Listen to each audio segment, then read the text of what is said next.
Hi Leute, willkommen zu Dran gebaut. Ich bin der Dirk und auf meinem Kanal dreht sich alles um Labwaffenbau und ab und zu schon mal ein bisschen Cosplay und andere Sachen, je nachdem wie ich Lust habe. Dann wollen wir mal heute loslegen, ihr Bastel- und Labbütchen oder vielleicht demnächst Bastel- und Labbütchen.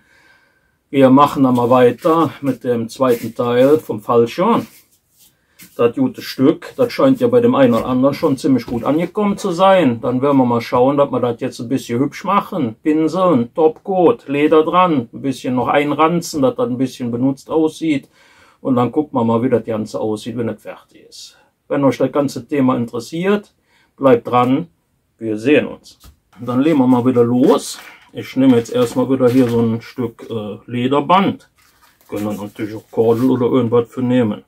Das mache ich dann immer hier an das Stück, wo das Bleiband dran ist, weil man da nicht drauf, also ich pinsel da auf jeden Fall nicht drauf, da kann man das immer schön irgendwo aufhängen, zum Trocknen. Ne? So, dann nehmen wir wieder Flexipaint, transparent, schwarz, bisschen Wasser. Ne? Und dann werden wir wieder das machen, was wir immer machen. Erstmal ein paar Schichten schwarz drauf und dann fangen wir mit der Farbgebung an.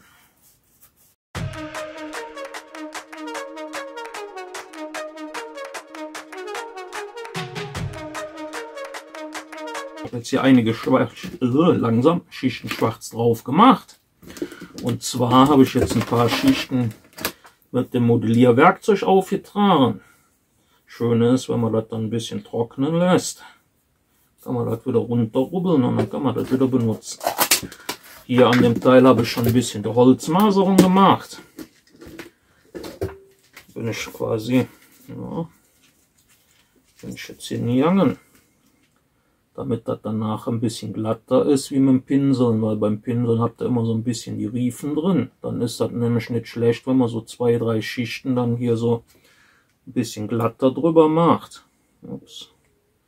Das geht dann nämlich relativ gut. Und gucken, dass ich hier das Nietenloch nicht zu mache. Da gehe ich dann so, je nachdem, 2 Schichten, vielleicht auch schon mal 3. Das hängt davon ab, wie tief die Pinselrillen sind. Bei dem jetzt hier ist das relativ, also nicht wirklich tief. Habe ich mal gut gepinselt. Aber damit könnt ihr dann halt, und es gibt eine interessantere Oberfläche halt, wie mit dem Pinseln. Das ist nachher ein bisschen, das sieht dann hier, wenn er dann die Farbe drauf macht. Ich sag jetzt mal, auf jeden Fall, wenn ihr die Acrylfarbe nur nehmen solltet. Ich bin noch am Überlegen, ob ich mit Acryl drin nur mache, tupfen und dann nachher mit dem Transparent. Weil da habe ich auch festgestellt, das sieht eigentlich ja nicht mal schlecht aus. Kann ich euch ja mal zeigen, wie ich das dann schon mal mache. Habe ich jetzt das letzten paar Mal ausprobiert. Das ist eigentlich gar nicht mal übel, um die Farbe dann nachher zu fixieren. Oder ihr macht es halt direkt in das Transparent rein. Aber ich muss sagen, wenn ich die Acrylfarbe erstmal drauf mache, finde ich das von der Farbe her schöner. Aber da müssen wir mal gucken. Ne? So. Hier kann man ein bisschen dicker drauf machen. Da gibt ja auch noch Holzmaserung. Die machen wir jetzt auch noch rein. Wie gesagt, so habe ich das dann mit dem Rest auch gemacht. Da habe ich dann nur 2, 3 Schichten dann drauf gemacht. Hier beim Griff muss ich nicht so viele machen, weil da kommt ja die Holzmaserung. Muss dann nur immer aufpassen, dass er hier halt, wenn er so ein Nietenloch macht, dann nicht so viel Farbe, sonst habt ihr nämlich das Loch zugekleistert und sieht dann nachher nicht mehr so schön aus. Ja. So.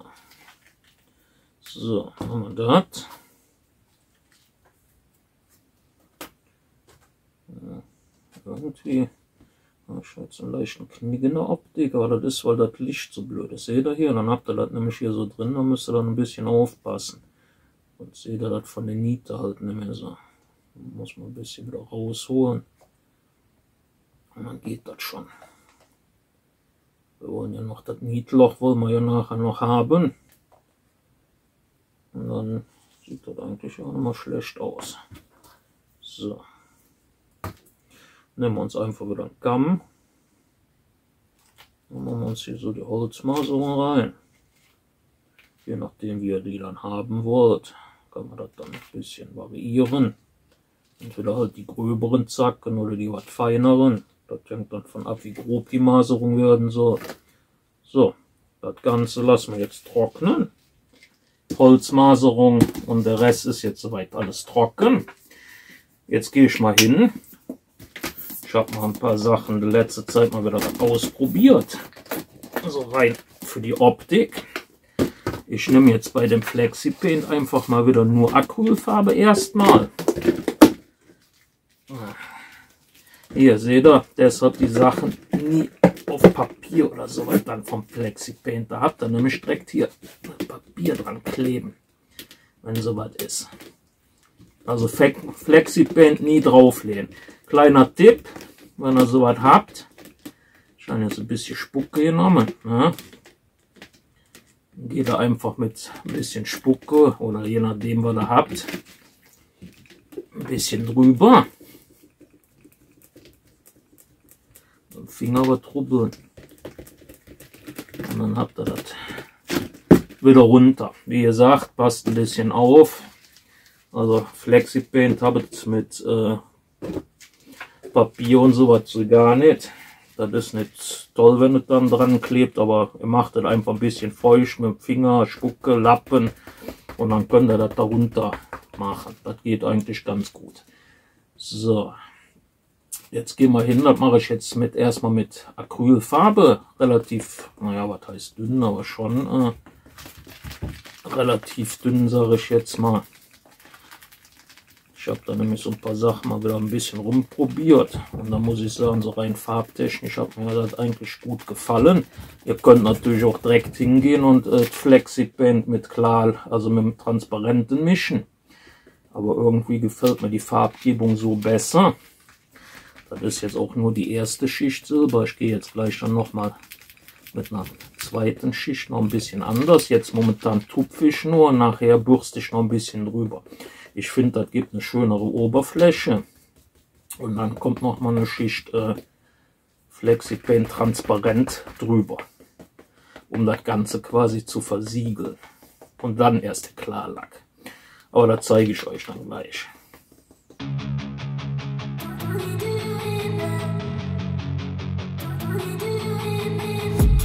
I've been dreaming on in my head like I've seen it. A life worth living is a life with me. So, jetzt haben wir das. Jetzt bin ich noch am Überlegen. Machen wir das in Silber dann? Naja, machen wir das hier machen wir in Bronze. Aber ich meine schon mit runter. Oder doch in Metall. Aber ich weiß nicht, dann hebt sich das hier irgendwie so gar nicht ab. Naja, wir machen Bronze. Ich finde das irgendwie Bronze ist total schöne Farbe, weil die sehr schön zu dem dunklen Holz passt. So, dann gehen wir jetzt mal hin. Wie ich ja schon sagte, ich gehe noch mal zweites Mal ein bisschen drüber und dann tue ich hier noch so ein bisschen so drüber bürsten. Das gibt nochmal einen schönen Kontrast nochmal zusätzlich, dass das so ein bisschen wie, ich sag jetzt mal ein bisschen wie geschliffen aussieht. Nicht so viel Farbe dran machen, lieber ein bisschen noch abtupfen hier irgendwie so an der Pappe und dann so ganz leicht dann drüber gehen. Das gibt dann noch ein bisschen mehr. Und dadurch, dass ich ja über das Gepinselte nochmal so mit flach drüber gegangen bin, also hier mit dem, was ich euch gezeigt hatte, mit diesem Modellierwerkzeug, ist die Oberfläche auch nicht so wie mit den Riefen, sondern sieht ein bisschen unebener aus. Ich weiß nicht, ob man das so erkennen kann. Ja, vielleicht, ich hoffe, das kann man so ein bisschen sehen. Das sieht dann wieder ein bisschen metallischer aus. Also finde ich auf jeden Fall. Und hier oben dürfen wir nicht so viel. Aber so im Großen und Ganzen gefällt mir das eigentlich ganz gut. Damit können wir dann noch so ein paar Stellen noch so ein bisschen also hervorheben. Also quasi die Highlights, sage ich jetzt mal. Natürlich nicht alles deckend drauf machen, dass noch so ein bisschen der Farbunterschied zu sehen ist mit heller und dunkler so ein bisschen. Aber wie ihr seht, ich hoffe, dass man das so gut sehen kann. Ne? So, dann haben wir jetzt das Silber drauf. Das tun wir mal hier so runter. Ja, Jetzt habe ich natürlich wieder genau das gemacht, was ich gerade gesagt habe, was man nicht machen soll. Auf die Pappe drauf gelegt. So, jetzt mal gucken. Machen wir mal hier so drauf. Da haben wir nämlich keine Pappe, wo das Ding dran kleben bleiben kann. So, nehmen wir ein bisschen Bronze. Wieder viel zu große Schwämme gemacht. Noch ein bisschen kleiner das Teil. So.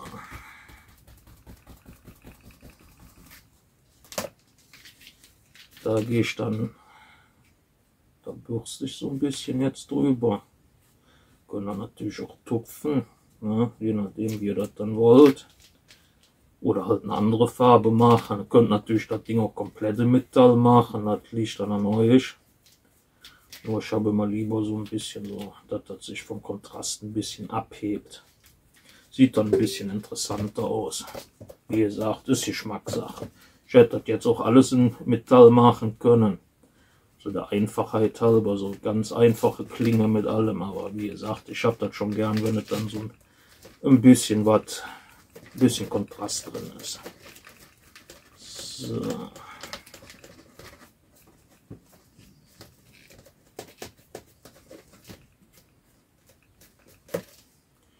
Das haben wir auch schon mal drauf. Das sieht auch gut aus. Können wir lassen.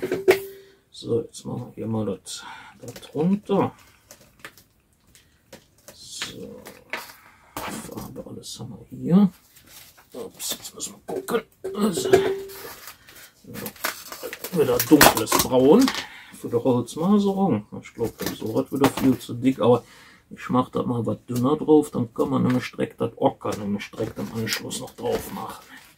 Even when you feel low, you can still go. Even when you feel slow, you can still go. Even when there's no hope, you can still go. I never answer to no, man, I still go. Go, go, go, go, go. So, jetzt muss man nämlich noch mal ein bisschen Silber. Da war ich gerade eben wieder ein bisschen zu voreilig. Hätte ich noch ein bisschen Silber behalten sollen. Haben wir hier irgendeinen alten Pinsel noch hier. So. Dann machen wir jetzt, kriegen die Nieten, kriegen noch ein bisschen was Farbe. Da nehme ich immer gern hier so einen alten Pinsel. Bisschen Acrylfarbe an die Spitze. Und dann kann man die Nieten nämlich richtig schön hier machen. Muss man gucken, wie dick man sie haben will. Dann kann man natürlich ein bisschen mehr Farbe nehmen oder ein bisschen. Der hier, der ist ziemlich spitz vom Ende her, aber das passt ganz gut. Die Nieten, die sind ja auch nicht so, nicht so übermäßig ins Auge fallen, aber schon so ein bisschen, dass man sehen kann, dass man sich doch ein bisschen Mühe gegeben hat. Zumal ich ja die Nieten so machen will mit dem Leder, dass man die Niete nachher auch noch sieht. Ja. Kann man natürlich auch so Messing, also Gold nehmen. Wäre jetzt beim Holz wahrscheinlich besser gewesen, weil man da im Normalfall ja Messing zum Reinkloppen für das Holz nimmt, wenn man da so eine Art Schale baut. Aber das ist dann Licht dann an euch, wie ihr das macht. Ja, so haben wir das jetzt. Jetzt müssen wir das Ganze erstmal wieder trocknen lassen. Also das Übliche. Ich habe das Ganze jetzt mal gut trocknen lassen. Ich glaube so eine Stunde, anderthalb. Hätte noch ein bisschen weniger sein können, aber wie gesagt, kann man ja machen, je nachdem wie ihr Lust und Laune habt. Länger trocknen lassen kann auf jeden Fall nicht schaden, wie nachher zu wenig. Ich glaube, hier machen wir ein bisschen mehr rein. Da das jetzt Flexipaint transparent. Das Ding, Moment, ne, wir brauchen noch was. Was ist das Lederband? Natürlich schlecht. So, ich Lederband. Oder ist runtergefallen. Na, ist egal. So, auf jeden Fall. Dann kann ich jetzt nicht das Ganze in einem, muss ich gleich nochmal gucken. Weil ich habe jetzt hier keinen Kordel zum Aufhängen. Ja, ist bestimmt runtergeworfen. Also ja. So, wie gesagt, ich finde das von der Farbgebung recht schön. Jetzt habe ich einen Pinsel genommen. Da könnt ihr dann den schwarzen, den ihr sonst für die schwarzen Farbe benutzt, auch für nehmen. Müsst ihr nur ein bisschen halt trocken machen. Wenn noch ein bisschen schwarz mit drin ist, ist das auch nicht schlimm. Dann wird das Ganze ein bisschen dunkler.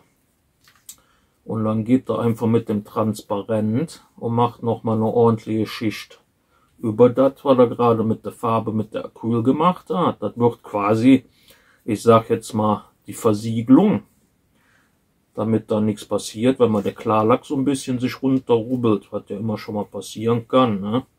Dass dann auch die Farbe dann drauf bleibt. Wie gesagt, ihr könntet natürlich auch direkt das Silber in das Transparent rein tun. Aber ich finde, mit der Farbgebung finde ich das irgendwie, sieht das schöner aus. Ich weiß es nicht. Vielleicht bildet mir noch ein, könnt ihr ja mal drunter schreiben. Ne? Und dann kommt dann, wenn jetzt die Schicht hier trocken ist, kommt dann noch mal eine Schicht vom Finish drauf. Das matte. Nachteil hier ist halt das transparente Flexiband. Also das habe ich schon gemerkt, das glänzt dann relativ, also etwas mehr wie normal. Ja, das ist dann der Nachteil, aber bei manchen Sachen kann das ja durchaus gewollt sein, ne?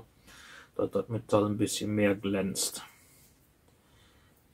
So, wie gesagt, wir gucken nachher mal, wie es aussieht. Bei einem Schwert oder so habe ich noch nicht ausprobiert, nur so bei kleineren Sachen schon mal.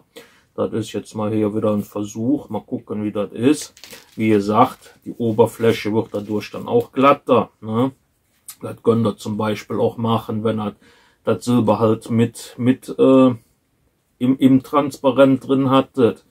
Durch das Tupfen wird die Oberfläche ja auch ein bisschen rauer. Dann kann man theoretisch und praktisch natürlich auch, kann man nochmal so eine Schicht hier mit dem Transparent drüber, damit die Oberfläche dann insgesamt dann glatter wird. Aber das liegt dann an euch, wie ihr das macht. Ihr könntet ja mal ausprobieren. Also ich finde das eigentlich ja nicht so schlecht, allein schon dadurch, dass dann das Acryl sich nicht runterrubbeln kann. Aber wie gesagt, ihr könntet doch direkt hier in die Farbe rein. Das ist euch überlassen. Ich wollte mal wieder was Neues ausprobieren, wie das ist. Also farblich gefällt es mir in der Weise jetzt deutlich besser. Aber wie gesagt, das ist dann halt Geschmackssache. Und das jetzt mit dem Versiegeln quasi dann erstmal nochmal drüber, das ist mir so als Gedanke gekommen, weil ich halt bei kleineren Sachen schon mal ausprobiert hat und jetzt mal bei einem größeren Schwert und dann mal gucken, wie es dann später aussieht. Man muss das ja immer mal was ausprobieren und da das hier mal das Schwert habe ich ja nur einen Versuch aus Lust und Laune gebaut, weil ich ja inspiriert wurde mal wieder von einem Computerspiel so ein bisschen. Dachte ich, probiere mal das einfach mal aus. Ich denke aber mal, dass das gut funktionieren wird. Wie gesagt, es glänzt ein bisschen. Natürlich könnte man noch da ein bisschen gegen, indem man noch ein bisschen Schwarz mit reinmacht. Natürlich nur wirklich so ein bisschen. Aber wie ihr seht, sieht jetzt alles ein bisschen komisch aus, aber wenn das nachher trocken ist, seht ihr dann von diesem Weiß nichts mehr. Das ist eigentlich wirklich nicht schlecht. Merkt ihr dann auch an der Oberfläche, da klebt dann wieder so ein bisschen mehr. Jetzt mit der Acryl, da klebt so gar nichts, ne? Ja, schauen wir mal. Ich mache das jetzt noch im Ganzen, obwohl vielleicht die Holzmaserung, weiß ich nicht, aber die Klinge, Knauf, Parier, naja, wenn man von einem Parier da reden kann, da mache ich auf jeden Fall noch drüber und dann sehen wir uns wieder, wenn dann alles trocken ist. Das Ganze ist jetzt soweit trocken. Ich habe jetzt den Topcoat dann quasi hier, also nicht den Topcoat, das transparente Flexipen am Knauf. Ich sage jetzt beim Parier und hier über die Klinge. Hier bei dem habe ich nicht drauf, weil ich ja nur mit dem Acryl hier nur die paar Pünktchen und der Rest ist ja alles schon mit Flexipen transparent und dann im Braun gefärbt. Jetzt werden wir noch ein bisschen mit dem matten Topcoat drüber gehen.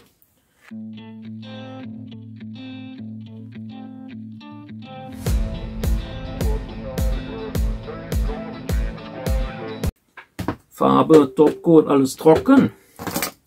Dann fangen wir jetzt mal an und werden jetzt hier mal noch den Griff wickeln.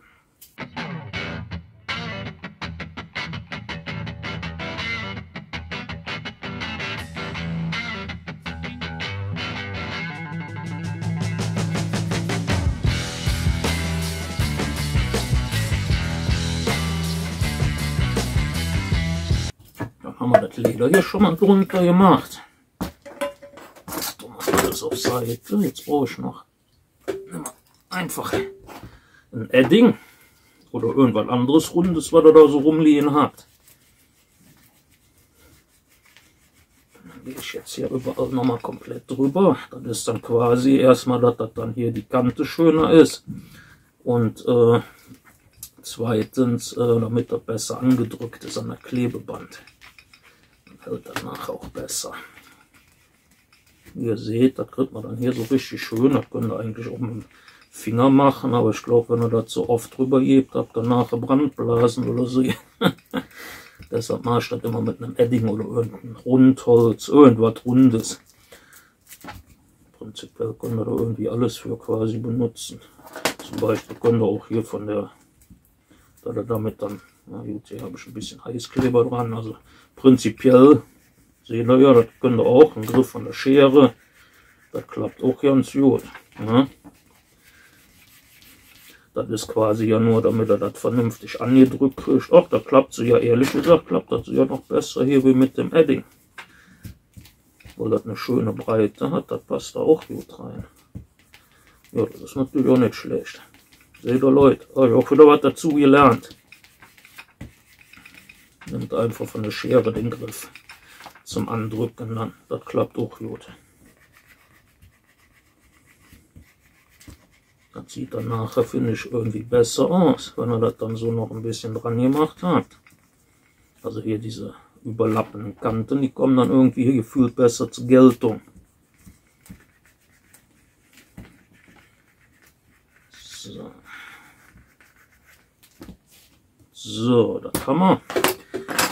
Und dass das Ganze so ein bisschen abgeranzt aussieht, machen wir jetzt noch ein bisschen mit Schmirgel und dann noch ein bisschen mit so schwarzer Antik-Finish drüber.